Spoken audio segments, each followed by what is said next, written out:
चलो भाई देखिए, इसके पहले आपने पिछले वीडियो में आपने केवल पढ़ा था अलैंगिक जनन, ठीक है। इस वीडियो में हमें पढ़ना है लैंगिक जनन, जो पौधे हैं या जीव कैसे लैंगिक जनन करते हैं, ठीक। तो लैंगिक जनन समझ लीजिए कि वह जनन या ऐसा जनन जिसमें नर व मादा दोनों की आवश्यकता पड़ती हो, ऐसा जनन जिसमें नर व मादा दोनों की आवश्यकता पड़ती हो, उसे क्या कहेंगे? लैंगिक जनन कहा जाता है। दूसरी भाषा में तो आप कहें कि ऐसा जनन या जब दो विपरीत युग्मक मिलकर किसी संतति की उत्पत्ति करते हैं तो उसे क्या कहते हैं? उसे लैंगिक जनन कहते हैं। देखिए ऐसा नहीं होता कि लैंगिक जनन डायरेक्ट, मतलब जब देखिए कोई जीव होता है तो उसके लिए एक अवस्था, देखिए यहाँ देखा अवस्था, ठीक है। अवस्था का मतलब क्या होता है कि ऐसा नहीं कि बचपन से ही या जब कोई जीव उत्पत्ति करता है तब से ही वो, जैसे हमारी बाल्यावस्था, सबसे पहले हमारी शिशु अवस्था है ना, उसके बाद कौन सी अवस्था? बाल्यावस्था, समझ रहे हो। फिर किशोरावस्था जिसको वयस्कता के नाम से जाना जाता है, उसके बाद फिर वृद्धावस्था या जीर्णावस्था, इतनी अवस्थाएं ना, समझिए। तो जनन करने की अवस्था कब होती है? तो समझिए पहले लैंगिक जनन समझिए कि जब दो विपरीत युग्मक मिलकर किसी संतति की उत्पत्ति करते हैं उसे कहते हैं लैंगिक जनन। बात करें अवस्था की, किसकी बात कर रहे हैं? अवस्था। तो अवस्था क्या होता है कि कोई जीव जब से पैदा होता है वो क्या करता है? धीरे धीरे जनन के लिए धीरे धीरे वो तैयार होता है, धीरे धीरे पता चलता है। समझ में आ रही बात? जैसे मान लेते हैं हमारे यहाँ भारत में लगभग 12 से 13 साल माना जाता है किशोरावस्था को, ठीक है, कि किशोरावस्था मतलब अब वो संतान की उत्पत्ति करने में सक्षम है, वो किसी जीव की उत्पत्ति कर सकता है, किशोरावस्था की बात। तो वह अवस्था किशोरावस्था, देखिए इसे पौधों में कहा जाता है कायिक अवस्था और मनुष्यों में कहा जाता है किशोरावस्था या वयस्कता के नाम से जाना जाता है। एक वयस्क पुरुष नहीं कहते, एक वयस्क पुरुष, एक वयस्क स्त्री या वयस्क व्यक्ति, तो किसे कहते हैं? जो जनन करने में सक्षम हो जाए उसे किशोर कहा जाता है। तो धीरे धीरे क्रमिक विकास होता है, ऐसा नहीं कि आज बाल्यावस्था कल किशोरावस्था, तैयार हो गए भैया अब इनका दोंगा तेंगा चालू, नहीं ऐसा नहीं है ना। एक एक क्रम से होता है हर चीज। तो पहली चीज क्या है कि पहले कोई जीव जब उत्पन्न होता है तो पहले उसकी सबसे पहली अवस्था को कहा जाता है कौन सी अवस्था? शिशु अवस्था या शैशवावस्था, और दूसरी होती है बाल्यावस्था। और उसके बाद धीरे धीरे अब क्या होता है? बाल्यावस्था के बाद जीव के शरीर में परिवर्तन होते हैं। आपने पढ़ा है, इसके पहले भी आपने पढ़ा है कि जीव के शरीर में परिवर्तन क्या क्या होते हैं। तो हार्मोन्स का विकास, जननांगों का विकास, है ना, हार्मोन स्रावित होने लगते हैं तो लग जाता है।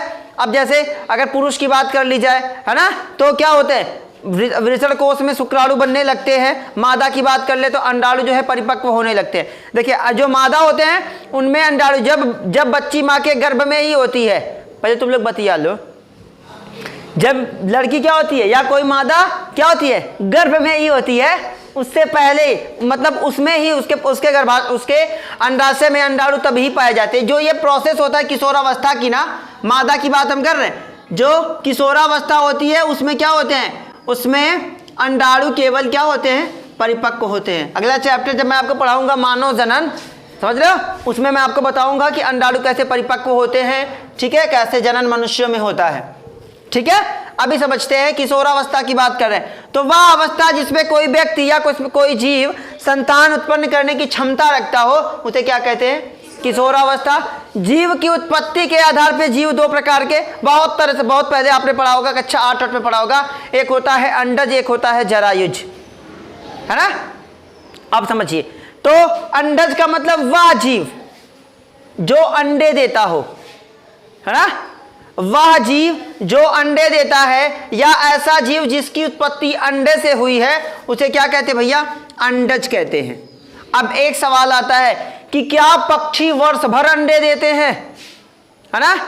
क्या कोई जीव वर्ष भर जनन करता है? क्या ऐसा हो सकता है ना? ये चीजें तो क्या आप समझते हैं कि क्या होता है भाई? जनन क्या होता है? तो जनन के लिए क्या होता है भाई? एक निश्चित समय होता है। क्या होता है? अलग अलग जीवों के लिए समय होता है जनन का, रिप्रोडक्शन का, समझ रहे? जैसे पक्षी का अलग, कुत्ता का अलग, मनुष्य, है ना, तो मनुष्य तो भैया 50 तक फरिया के जाते हैं। एक स्त्री है वो 50 साल तक की संतान की उत्पत्ति कर सकती है।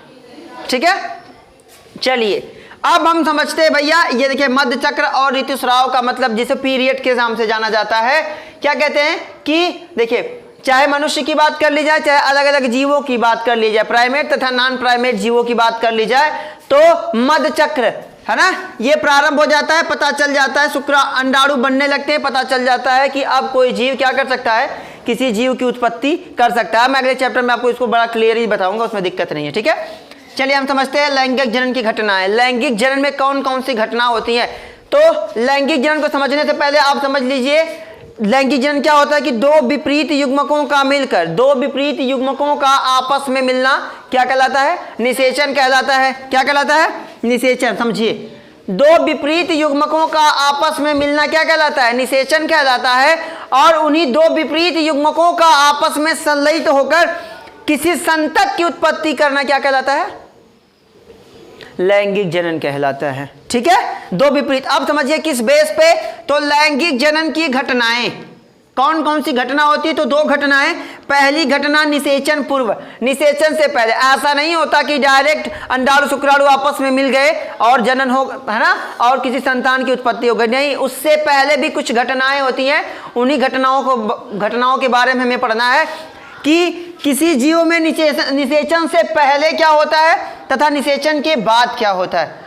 ठीक है, देखिए बात करते हैं पहली घटना का, युग्मक जनन।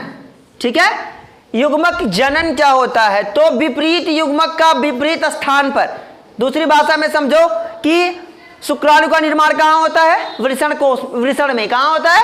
वृषण में। कहाँ होता है भाई? वैसे ही अंडाणु का निर्माण कहाँ होता है? अंडाशय में। कहाँ होता है? आप युग्मक जनन की बात करेंगे तो कहेंगे कि अंडाशय में अंडाणु का निर्माण होना क्या कहलाएगा? अंडाणु जनक या अंडजनक कहलाएगा।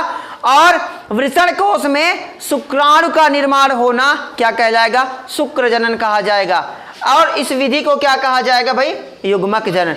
युग्मक का मतलब क्या होता है? जोड़ा बनाने वाला, जो जोड़ा बनाता है उसका क्या होना? निर्माण होना। तो जोड़ा कौन बनाता है? युग्मक। दो प्रकार के, नर युग्मक और मादा युग्मक। तो उन्हीं दोनों का क्या होना? निर्माण होना क्या कहलाता है? युग्मक जनन कहलाता है। समझ गए? चलिए आगे बात समझते हैं युग्मक स्थानांतरण की। तो युग्मक स्थानांतरण अभी क्या हुआ? इसके पहले हमने पढ़ा ना युग्मक जनन। तो विपरीत, जैसे वृषण कोश, वृषण में किसका निर्माण? शुक्राणु का। और अंडाशय में किसका निर्माण? अंडाणु का। और उन दोनों का देखिए, जो नर युग्मक होता है, जो नर युग्मक होता है वो क्या होता है भाई? वो चल होता है। और मादा युग्मक जो होता है वो क्या होता है? अचल। ठीक है, तो क्या होता है? युग्मक स्थानांतरण, युग्मक का स्थानांतरित होना, युग्मक का एक स्थान से दूसरे स्थान तक जाना, है ना। अब अगर पहले समझ ले पौधों में कैसे होता है, मनुष्यों में कैसे होता है। तो पौधों में इस विधि को क्या बोला जाता है भाई? परागण बोला जाता है। क्या बोला जाता है? परागण। युग्मक का एक स्थान से दूसरे स्थान तक जाना। तो युग्मक एक स्थान कहां से जाता है? पौधों में युग्मक कौन होता है? परागकण होता है। कौन होता है? परागकण। नर युग्मक का काम कौन करता है? परागकण करता है। और मादा युग्मक का काम अंडाशय में पाया जाने वाला अंड या डिंब करता है। क्लियर हुआ? तो समझिए, अंड या डिंब तो कहीं नहीं जाता, लेकिन युग्मक स्थानांतरण का काम कौन करता है भाई? परागकण करता है। कौन करता है?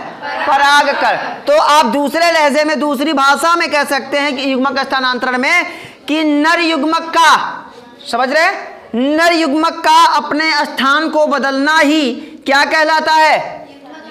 युग्मक स्थानांतरण। युग्मक धन स्थानांतरण, है ना। युग्मक का स्थानांतरित होना, अपने स्थान को बदल देना या परिवर्तित होना क्या कहलाता है? युग्मक स्थानांतरण। अब जैसे मनुष्यों में क्या होता है, देखिए मनुष्य में होता यूं है कि वृषण कोश पहले होता है, वृषण। और वृषण कहाँ पाया जाता है? वृषण कोश में। चलिए वो मैं आपको अगले चैप्टर में बताता हूं। तो वृषण में क्या बनता है? वृषण में किसका निर्माण होता है? शुक्राणु का। वह शुक्राणु क्या करता है? शिश्न के माध्यम से कहां प्रवेश कराया जाता है भाई? देखिए पहले होता क्या, उसका प्रोसेस समझिए। वृषण, शुक्राशय तक पहुंचा, प्रोस्टेट ग्रंथि तक पहुंचा, शुक्रवाहिनी से होते हुए, शिश्न से होते हुए कहां तक प्रवेश करता है? गर्भाशय तक, जहां वो संकीर्ण पथ पर पहुंचकर क्या करता है? मादा युग्मक से संलयित होता है और किसका निर्माण करता है? युग्मनज का या भ्रूण का निर्माण करता है, जो भ्रूण आगे चल के किसका निर्माण करता है? संतति के रूप में विकास करता है। समझ गए? तो पौधों की बात हम कर रहे हैं, तो पौधों में युग्मक का एक स्थान से दूसरे स्थान तक जाना युग्मक स्थानांतरण कहलाता है। पौधों में युग्मक एक स्थान से दूसरे स्थान तक किस विधि द्वारा जाते हैं? तो परागण द्वारा जाते हैं। परागण क्या होता है कि परागकण का एक स्थान से दूसरे स्थान तक जाना परागण कहलाता है। और एक स्थान क्या होता है? तो परागकण कहाँ बनते हैं? तो परागकण बनते हैं भाई परागकोश में। कहाँ बनते हैं? परागकोश में परागकण बनते हैं। और परागण की 3 विधियां हैं, तीन माध्यम होते हैं, या दूसरी भाषा में कहें 3 कारक होते हैं। पहला कारक जल, दूसरा कारक जीव और तीसरा कारक वायु।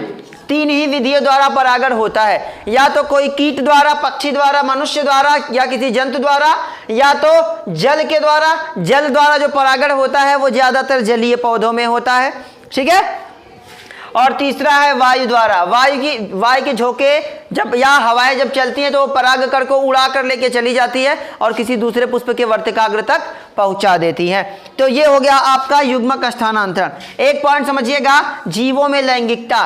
कौन सा जीव है ना, देखिए लैंगिकता के आधार पे जीव 2 प्रकार के होते हैं। लैंगिकता का मतलब लिंग के आधार पे जीवों को कितने भागों में आप बांट सकते हैं? तो 2।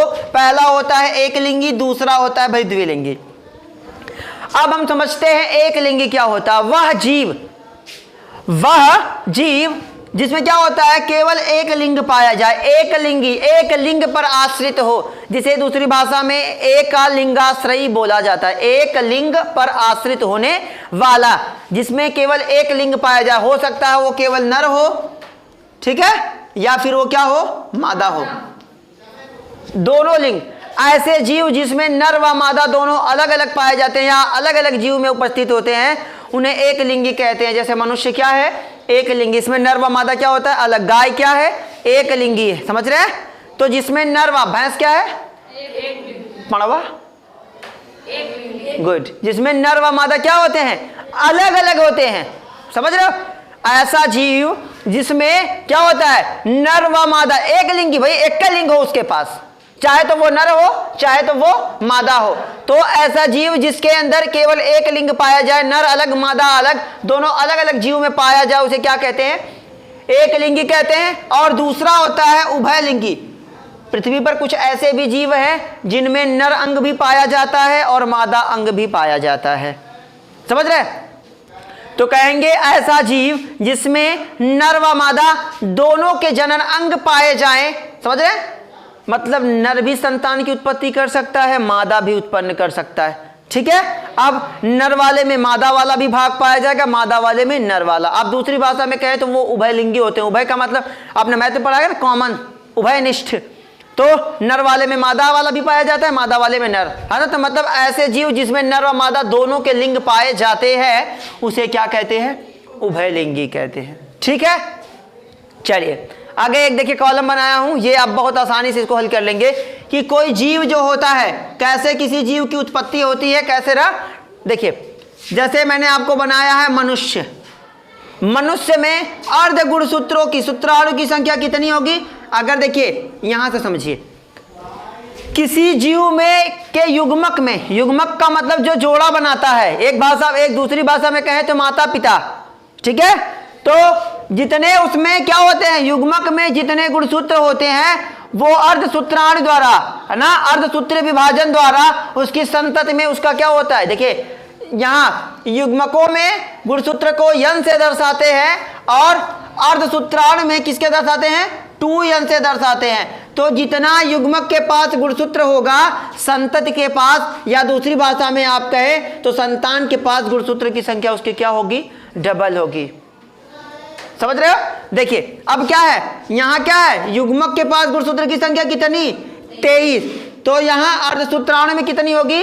46। इसका दूना हुआ ना। अब यहाँ देखिए युग्मक में गुणसूत्र की संख्या कितनी है? 21। तो यहाँ कितनी होगी भैया? 42। कितनी होगी? देखिए 21, 20 दूना 40 और ये 2 42। तो यहाँ कितना होगा 42। यही तीसरा देख लेते हैं, कुत्ता, है ना। कुत्ता में अर्धसूत्राणु दिया है। अगर अर्धसूत्राणु की संख्या 2n है तो युग्मक की संख्या क्या होगी, n होगी। क्या होगी, n। तो इसका आधा कितना होगा भाई, कितना होगा भाई, देखिए मिटा लो भाई, क्लियर है। चलिए आगे एक चीज पढ़िएगा, कोशिका का विभाजन। क्या होगा, कोशिका का विभाजन या कोशिका विभाजन। कोशिका का दो भागों में टूटना या कोशिका का बंटना। जैसे हमारी उत्पत्ति कैसे हुई, हमारी मात्र कोशिका, मां की कोशिका से जब वो अंडाणु और शुक्राणु आपस में मिलते हैं तो वो किसका निर्माण करते हैं, कोशिका का निर्माण करते हैं। और वहां कौन सी विधि होती है, कौन सा विभाजन होता है, अर्धसूत्री विभाजन। दो कोशिका, फिर कौन सी कोशिका, दो, एक, पहले एक कोशिका, एक कोशिका से कितनी कोशिका का निर्माण, 4 कोशिका, 4 कोशिका से कितनी कोशिका का निर्माण, 4 चौके 16 कोशिका का निर्माण। और 16 से 16 चौक को 64, समझ रहे हो। जो 9 माह का, जो मानव में वो क्या बोलते हैं, उसका गर्भकाल का समय कितना होता है, 9 माह होता है। रीजन क्या होता है, वो उसी बच्चे का निर्माण, उसी भ्रूण का निर्माण होने में वो समय लगता है। चलिए देखते हैं कोशिका विभाजन। तो कोशिका विभाजन कितने प्रकार का होता है भाई, 2 प्रकार का। एक होता है सूत्री विभाजन या दूसरी भाषा में इसे बोला जाता है समसूत्री विभाजन, और दूसरा होता है अर्धसूत्री विभाजन। सबसे आसान तरीका सूत्री विभाजन, वह विभाजन जिसमें मात्र कोशिका से कितनी कोशिकाएं बनती हैं, 2 कोशिकाएं बनती हैं, उसे क्या कहेंगे, सूत्री विभाजन। और ऐसा विभाजन जिसमें मात्र कोशिका से कितनी कोशिकाएं बनेंगी, 4 कोशिकाएं बनती हैं, उसे क्या कहते हैं, अर्धसूत्री। मनुष्य के शरीर में, जीव के शरीर में हमेशा, मनुष्य के शरीर में हमेशा कौन सा विभाजन होता है, सूत्री। केवल जनन के दौरान कौन सा विभाजन होता है, अर्धसूत्री। याद रखना, मनुष्य में हर जगह सूत्री विभाजन होगा, समसूत्री विभाजन होगा, लेकिन जनन के समय, रिप्रोडक्शन के समय, भ्रूण के निर्माण के समय कौन सा विभाजन होता है, अर्धसूत्री विभाजन। चलिए हम पढ़ते हैं समसूत्री, सूत्री विभाजन क्या होता है। तो ऐसा विभाजन जब मात्र कोशिका से 2 कोशिकाएं बनती हैं उसे क्या कहते हैं, सूत्री विभाजन कहते हैं। ऐसा विभाजन जब मात्र कोशिका से कितनी संतान, कितनी कोशिकाएं, 2 कोशिकाएं, और जो गुणसूत्रों की संख्या होगी वो मात्र कोशिका के क्या होगी भाई, समान होगी। मान लेते हैं कि अगर किसी के माता पिता में गुणसूत्रों की संख्या कितनी है, 46, तो संतति में भी कितनी होगी, 46। समझ रहे हो, नहीं समझे। अब देखिए, अगर समसूत्री विभाजन कभी कभार नुकसान भी करता है। नुकसान का मतलब देखिए, नुकसान का मतलब ये है कि अगर मनुष्यों में अगर यहाँ समसूत्री विभाजन हो जाता तो जानते हैं हमारे पास कितने गुणसूत्र होते, मम्मी के पास कितने गुणसूत्र है, मम्मियों के पास नहीं मालूम है भाई। पुरुष के पास कितने गुणसूत्र होते हैं, 46 होते हैं। बस 50-50 कर दे। हमारे पास भी 46 गुणसूत्र और माता के पास भी 46 गुणसूत्र और पिता के पास भी 46 गुणसूत्र। तो 46 कितना हो गया, 92। कितना हो गया, और हमारे पास अगर यहाँ समसूत्री विभाजन होता तो हमारे पास कितने गुणसूत्र हो जाते, 92। और 92 हो जाते, समझ लो हमारे पास 47 होता है तो हमें हो जाता है भैया टर्नर सिंड्रोम, गंगा जी बहने लगती। समझ रहे हैं ना, यही चीज है। अब देखिए क्या होता है, तो ऐसा इसमें क्या होगा, मात्र को, ये देखिए ऐसा सूत्री विभाजन की बात करें तो ऐसा कोशिका विभाजन जिसमें क्या होता है, मात्र कोशिका से 2 कोशिकाओं की उत्पत्ति होती है, लेकिन उनके गुणसूत्रों की संख्या क्या होती है, मात्र कोशिका के समान होती है। अगर मान लेते हैं कि मात्र कोशिका भी टूट रही ना, तो जब 2 युग्मक आपस में मिलके, अब मान लेते हैं पुरुष का नर युग्मक में गुणसूत्रों की संख्या कितनी, 46, और मादा में कितनी, 46। अगर समसूत्री हो जाएगा तो दोनों आपस में मिलेंगे तो 46 इसका टोटल कितना हो गया, 92 गुणसूत्र हो जाएगा। इसीलिए जनन में मनुष्यों में कौन सा विभाजन होता है, अर्धसूत्री। चलो अर्धसूत्री समझ लो, भी आ जाएगा आपको।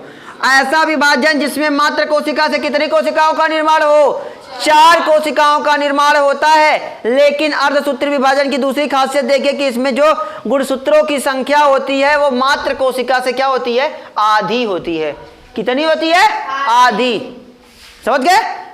समसूत्री विभाजन में ऐसा कोशिका विभाजन जिसमें मात्र कोशिका से 2 कोशिकाओं की उत्पत्ति हो, समझ रहे, लेकिन गुणसूत्रों की संख्या मात्र कोशिका के समान हो।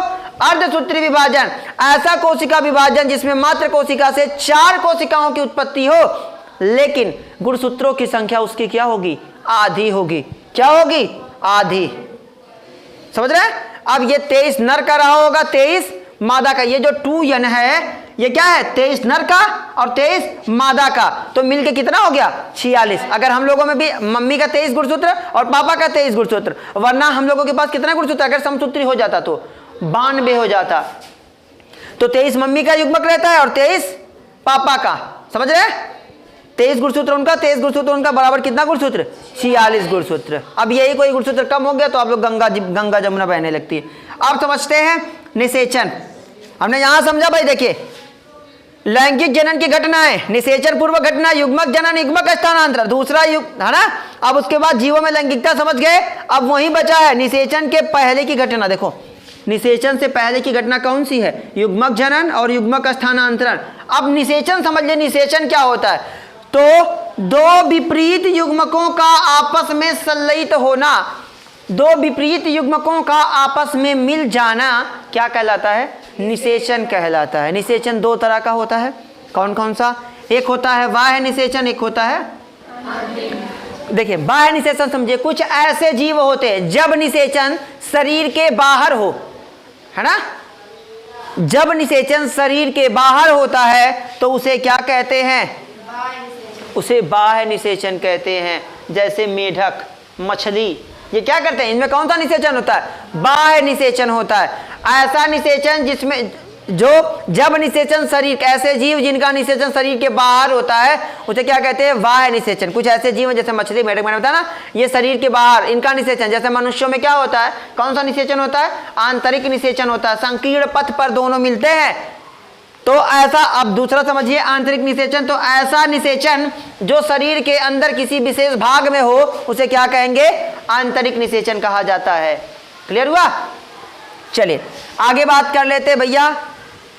निषेचन, निषेचन पूर्व घटना समझ गए, निषेचन पश्च घटना, निषेचन समझ गए। अब समझते हैं निषेचन पश्च। तो निषेचन के बाद किसी जीव में क्या होता है, मतलब निषेचन के बाद क्या क्या होता है ना। निषेचन समझ गए, दो विपरीत युग्मक जब आपस में मिल जाते हैं उसके बाद क्या होता है, तो युग्मनज। ज का मतलब जन्म लेना या जन्म देना, है ना, तो युग्मनज। अब युग्मनज जब दो विपरीत युग्मक आपस में मिल जाते हैं तो किसका निर्माण करते हैं भाई, युग्मनज का निर्माण करते हैं। यही युग्मनज आगे विकास कर कर किसका निर्माण करता है, भ्रूण का निर्माण करता है। ठीक है, और भ्रूण का निर्माण होना ही क्या कहलाता है, भ्रूण उद्भव।